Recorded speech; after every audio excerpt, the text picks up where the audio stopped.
राम राम पाहुण्यांनो, आईबाबांची तिजोरीमध्ये आपलं स्वागत आहे. तुम्हाला माहिती आहे मी आज काय बनवणार आहे? तुम्हाला माझ्या टायटलवरून समजलंच असेल मी काय आज बनवणार आहे. रेसिपी अगदी सोपी आहे, शेवटपर्यंत बघत राहा आणि आवडल्यास चॅनलला लाईक, शेअर आणि सबस्क्राईब करायला विसरू नका. अगदी वेळ न घालवता आपण रेसिपीला सुरुवात करूया. चला की बघूया तिजोरी उघडून. आता मी इथे पॅन घेतलेला आहे आणि गरम करायला ठेवते. गॅसची फ्लेम मीडियम ठेवायची आहे आणि त्यानंतर मी यामध्ये बटर टाकून ब्रेडचे स्लाइस मी फ्राय करून घेतलेले होते, त्यामुळे हे पॅन तुम्हाला थोडंसं तेलकट दिसतोय. आता मी 2 चमचे तेल टाकते यामध्ये आणि तेल गरम झाल्यानंतर यामध्ये अंडी फोडणार आहे. मी 2 अंड्यांचा वापर केला आहे इथे. आता एक अंड आधी फोडून घेते आणि हे अंड अजिबात मिक्स करायचं नाहीये, हे असं अख्खच ठेवायचंय. आणि यामध्ये मी थोडासा मालवणी मसाला टाकते. तुम्ही तुमच्या आवडीनुसार कोणतंही लाल तिखट टाकू शकता. आता इथे मी मालवणी मसाला टाकला.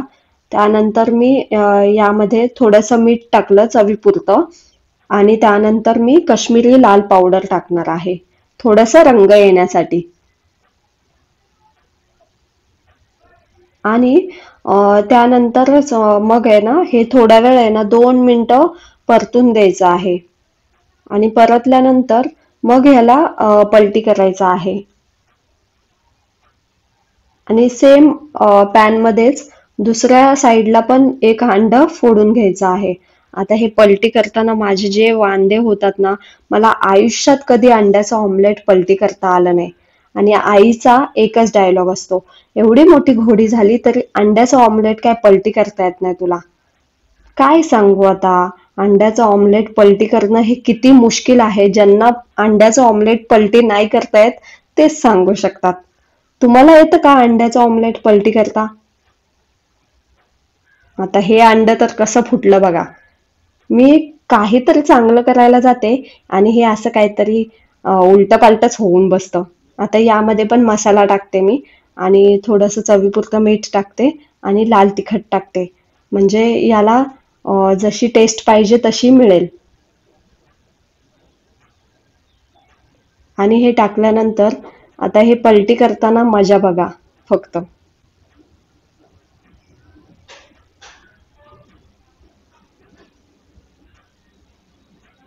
हे कधीच मला आयुष्यात पलटी करता आलं नाही.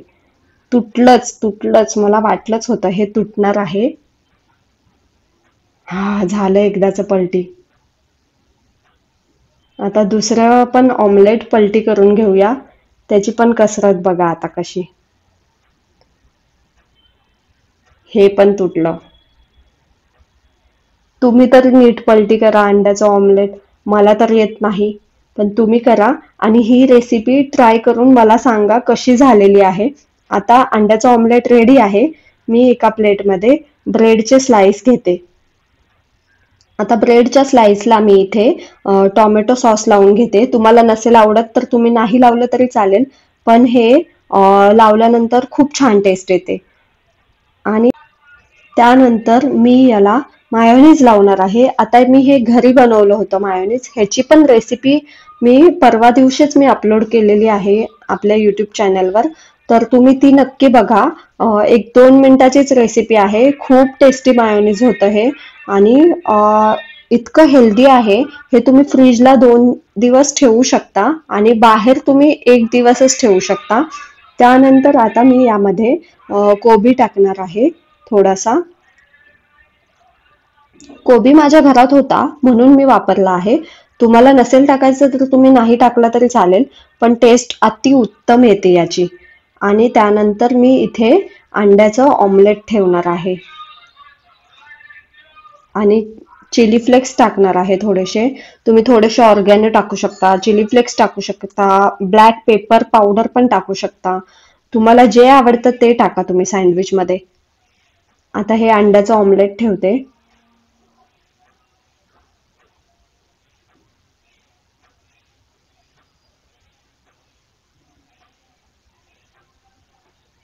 आणि हे अंड्याचं ऑमलेट ठेवल्यानंतर बघा किती सुंदर दिसतंय हे. आहाहा, तोंडाला नुसतं पाणी सुटलंय. वाव, त्यानंतर मी यावर परत एकदा कोबीचे जे काप केले होते मी ते टाकलेत आणि त्यानंतर परत एकदा मी मायोनीज टाकणार आहे आणि त्याच्यानंतर मग हे खाण्यासाठी तयार आहे. चला आता हे मी टेस्ट करणार आहे, बघूया कसं झालंय. आणि हे MR एग सँडविच ही आपली स्पेशल रेसिपी आहे या चॅनलवरची. हे मी स्वतः म्हणजे एक नवीन काहीतरी प्रयोग करावा म्हणून मी हे तयार केलेलं सँडविच आहे. तुम्ही नक्की ट्राय करा आणि कसं झालंय हे मला कमेंट करून नक्की सांगा. अशाच चविष्ट रेसिपीज आणि आठवणींसाठी आई बाबांची तिजोरी या चॅनलला लाईक, शेअर, सबस्क्राईब आणि कमेंट करायला विसरू नका. बेस खावा, बेस राहावा.